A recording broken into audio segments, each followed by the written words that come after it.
자, 여러분 안녕하십니까? 자, 오늘은 이제 논술이나 면접에서 이제 많이 다루고 있는 한국 경제의 어떤 위기에 대한 대처 방안에 대해서 여러분들과 같이 이제 대화를 나눠보고 싶습니다. 자, 우리나라 같은 경우는 지금 무역을 해서 이렇게 국가가 운영이 되고 살고 있는 그런 대표적인 무역 국가입니다. 주로 이제 자동차라든가 반도체, 기계, 선박, 석유화학 이런 것을 수출해서 이제 먹고 삽니다. 그리고 우리나라 수출이 전 세계 한 7위 정도 되는 걸로 알고 있는데 그만큼 우리나라는 수출이 강한 어떤 그런 작용을 하고 있습니다. 자, 그런데 그러면 별 문제가 없지 않느냐 이렇게 이야기할 수 있지만 이면에는 굉장히 지금 심각한 병에 지금 걸려 있습니다. 자, 어떤 병이냐면 지금 우리나라는 저성장에 지금 시달리고 있습니다. 지금 우리나라 지금 성장률이 3%가 되지 않습니다. 이제 그리고 또 한 가지는 지금 저출산에 시달리고 있습니다. 저출산이 이제 되다 보니까 이제 점점 노동 인구가 이제 늙어갑니다. 늙어가다 보면 어떻게 되느냐? 생산성이 이제 떨어지겠죠. 자, 그리고 또 이제 지금 양극화 현상이 무척 심각합니다. 이 양극화가 심각하다 보니까 어떤 국민들의 어떤 그런 갈등이 무척 이제 표면화되면서 이제 문제가 이제 심각해지죠. 그래서 이런 빈익빈 부익부 현상을 좀 치유하지 않으면 지금 상황이 이제 어렵게 돌아가는 어떤 그런 상황입니다.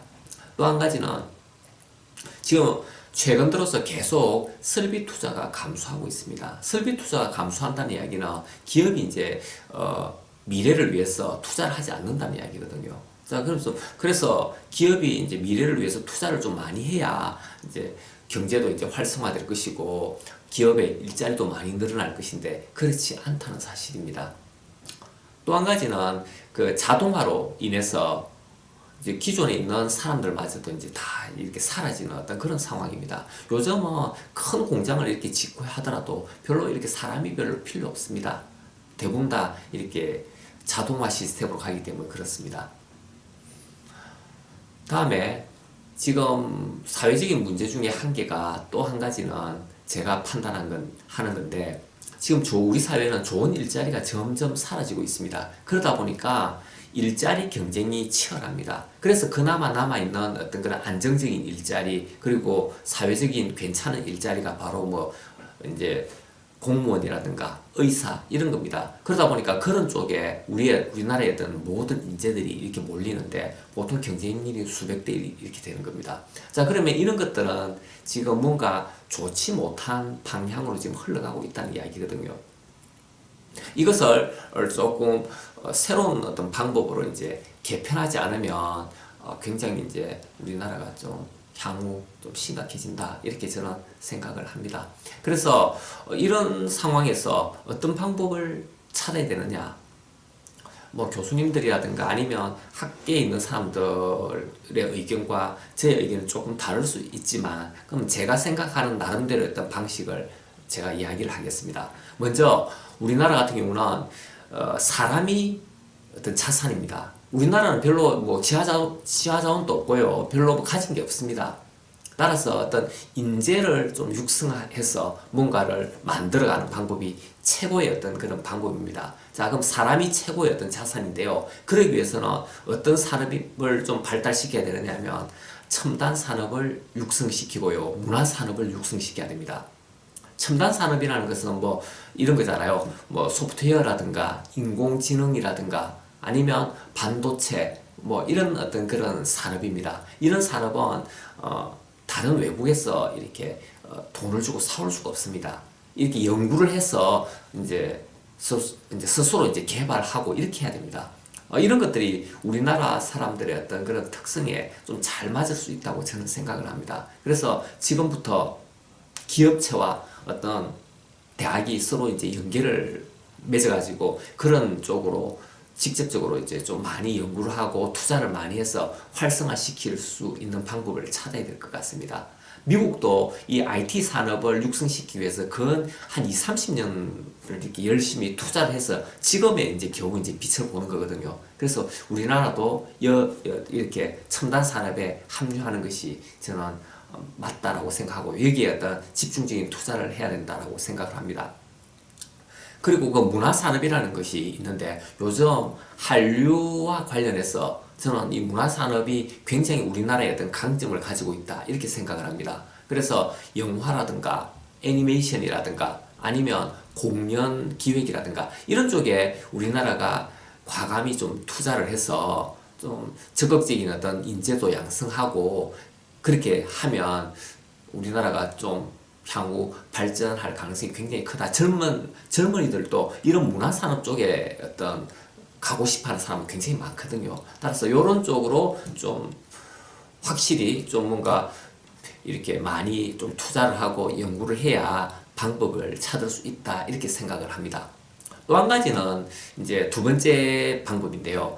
우리나라의 어떤 그런 경제 체제를 중소기업 위주로 완전히 재편하는 겁니다. 우리나라의 어떤 그런 경제 상황은요, 대기업 모든 것이 다 대기업 위주로 되어 있습니다. 그런데 이 대기업 위주로 되어 있다 보니까 수출을 해서 이게 먹고 사는 문제는 참 좋은 문제일 수가 있지만요. 그런데 대기업에서 이렇게 고용을 하는 사람들이 고용 인원은 그렇게 많지가 않습니다. 우리나라 전체 근로자들을 한 100이라고 이렇게 치면요. 대기업에 종사해서 이렇게 월급을 받으면서 생활하는 어떤 그런 근로자들은 한 10% 정도밖에 안 됩니다. 나머지 90% 정도는 중소기업이 이렇게 그 직원들을 먹여 살리는 겁니다. 그래서 대기업이 아무리 이렇게 잘 돼가지고 외국에 수출도 많이 하고 해서 돈을 많이 벌어온다 하더라도 그것이 국민들한테 이렇게 체감하기에는 좀 어렵습니다. 그래서 우리는 중소기업을 좀 육성을 시켜서 거기에서 뭔가를 만들어 나가는 방법이 최고 좋은 방법 중에 하나다. 이렇게 저는 개인적으로 생각을 합니다. 그래서 이게 경제 성장도 중요하지만 요즘은 경제 성장보다는 고용이라는 것이 굉장히 중요하거든요. 고용 문제에서 어떻게 발벗고 나서서 문제점을 해결해야 되지 성장만을 추구한다 해서 문제가 되지 않다, 문제 해결되지 않는다고 저는 생각을 합니다. 그래서 고용적인 측면에서는 중소기업을 일단은 적극적으로 육성하자. 자, 그리고 외국의 사례를 보더라도 그렇습니다. 독일이라든가 이게 대만 같은 경우는 중소기업이 튼튼하게 이제 밑받침이 되어주기 때문에 경제가 그 나라 경제가 튼튼한 거거든요. 그래서 우리나라도 향후 지금 모든 어떤 측면에 있어가지고 중소기업의 정부의 어떤 역량을 다 집중적으로 해야 된다. 대기업은요 그렇게 열심히 안 해도 됩니다. 사실은 대기업은 정부가 그렇게 이렇게 하지 않더라도 그 사람들은 다 능력이 있기 때문에 이제 스스로 알아서 세계적인 기업이 다 됐잖아요. 삼성이라든가 현대 뭐 이런 기업은 세계적인 기업이 알아서 하기 때문에 굳이 정부가 나서지 않더라도 다 되기 때문에 그렇게 정부가 이제 신경을 쓸 필요 없고요. 다음에 이제 우리나라가 중소기업, 특히 이제 중소기업 같은 경우도 내수 시장만을 위한 어떤 그런 중소기업이 아니고 세계 시장을 위한 어떤 그런 중소기업으로 이제 거듭나야 됩니다. 제가 알고 있기로 어떤 한 회사가 있는데 이 회사는 헬멧만 만듭니다. 그래서 우리나라에 판매하는 것은 별로 되지 않고요. 매출액에 거의 외국에 수출해서 돈을 대부분 다 버는 어떤 그런 기업도 이렇게 있습니다. 그런 기업은 어떻게 보면 중소기업이 있기 때문에 연구진만 해도 굉장히 많거든요. 그래서 앞으로 우리나라의 어떤 그런 살아갈 길 중에 하나가 중소기업을 육성화시키는 방법입니다. 그렇게 해야만이 국가의 어떤 그런 기본이 이렇게 튼튼해진다라고 저는 개인적으로 이렇게 생각합니다. 그리고 세 번째는 사회 안전망을 좀 구축해야 됩니다. 지금 우리나라에서 굉장히 지금 문제가 되는 것 중에 하나가 이게 도전적인 분위기가 사라졌습니다. 뭔가 이렇게 기업을 만들어서 뭔가 창업을 하겠다 이런 사람들이 지금 사라지고 있습니다. 이게 뭐냐면 한번 실패하면 빈곤의 나락으로 떨어지기 때문에 도전하려고 하지 않습니다. 그러다 보니까 기껏 이제 공무원 시험이나 준비하고 다 이렇게 하는 겁니다. 그래서 이 어떤 방향을 국가가 지금 나서서 해결해 줘야 됩니다.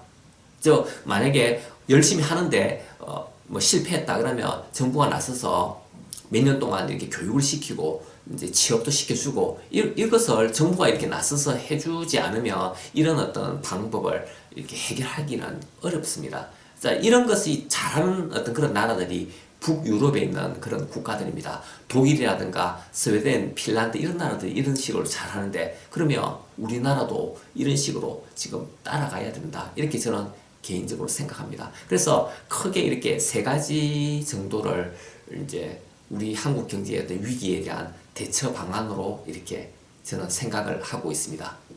시청해 주셔서 고맙습니다.